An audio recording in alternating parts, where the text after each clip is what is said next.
रूप से नहीं, गुण से पहचानो। आज की दुनिया तेज है, दिखावे से भरी है। लोग अक्सर सामने वाले की वेशभूषा, भाषा या स्टेटस देखकर उसकी कीमत तय कर लेते हैं।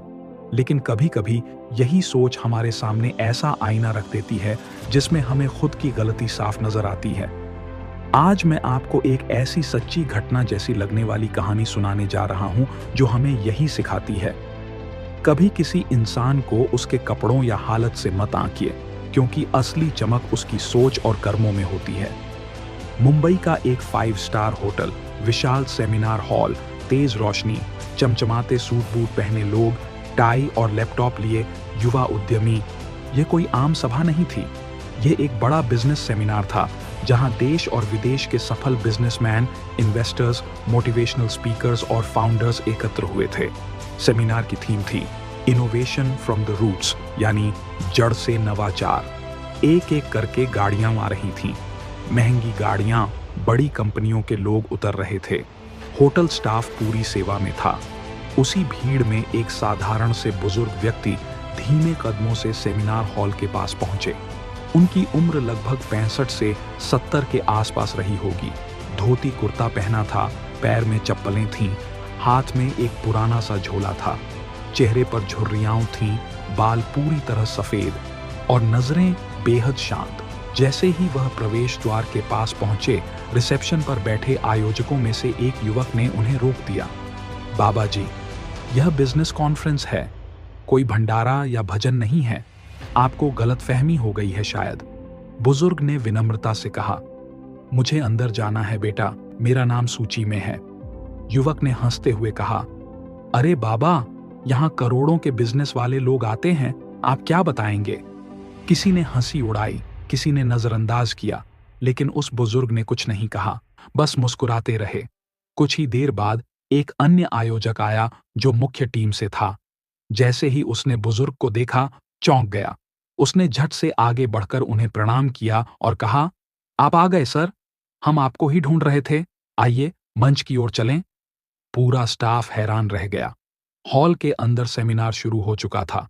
आयोजक मंच पर आए और बोले, आज हमारे बीच एक ऐसी शख्सियत मौजूद है जिन्होंने बिना किसी मैनेजमेंट डिग्री के, बिना किसी कॉरपोरेट सपोर्ट के, केवल अपनी मेहनत, अनुभव और ईमानदारी के बल पर 100 करोड़ का जैविक खेती व्यवसाय खड़ा किया। वो भारत के सबसे सफल ग्रामीण उद्यमियों में से एक हैं, श्री जगन्नाथ राव जी। आइए हम सब खड़े होकर उनका स्वागत करें। हॉल में सन्नाटा छा गया। सभी वही सोच रहे थे, कहीं ये वही बुजुर्ग तो नहीं जिनको हमने अभी कुछ देर पहले बाहर बैठा देखा था। और जैसे ही जगन्नाथ जी मंच पर आए, पूरे हॉल में तालियों की गड़गड़ाहट गूंज उठी। जगन्नाथ जी मंच पर पहुंचे, माइक थामा और शांत स्वर में बोले, आप सबका धन्यवाद, लेकिन आज मैं आपसे बिजनेस के बारे में नहीं, इंसानियत के बारे में बात करना चाहता हूं। जब मैं कुछ देर पहले इस सेमिनार में आया तो कुछ लोगों ने मुझे देखकर हंसी उड़ाई, किसी ने टोका, किसी ने मेरी उपेक्षा की, केवल इसलिए कि मैंने सूट नहीं पहना था, मेरी चप्पल पुरानी थी और मैं बाबा जैसा लग रहा था। लेकिन यही सबसे बड़ा सबक है। हम अक्सर इंसानों को उनके पहनावे से आंकते हैं, उनके कपड़ों से, रंग से या हालत से। लेकिन जो असली पहचान है वो अंदर छुपी होती है, उसके विचारों, कर्मों और मूल्यों में। पूरा हॉल एकदम शांत था। किसी को अपने ऊपर गर्व नहीं था, सबके चेहरे शर्मिंदा थे।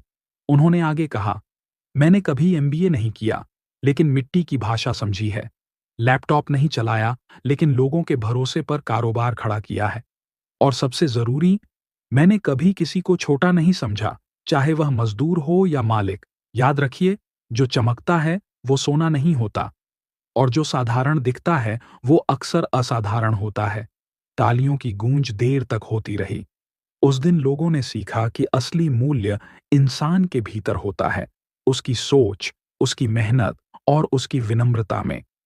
कई युवा उद्यमियों ने आगे चलकर ग्रामीण क्षेत्रों में स्टार्टअप शुरू किए। उन्होंने बुजुर्गों से सलाह ली, गांव की मिट्टी से जुड़े आइडिया पर काम किया, क्योंकि अब उन्हें समझ आ गया था, असली ज्ञान सिर्फ अंग्रेजी बोलने वालों के पास नहीं, अनुभव रखने वालों के पास भी होता है। सीख, कभी भी किसी को उसके कपड़ों, रंग या बाहरी रूप से मत आंकिए।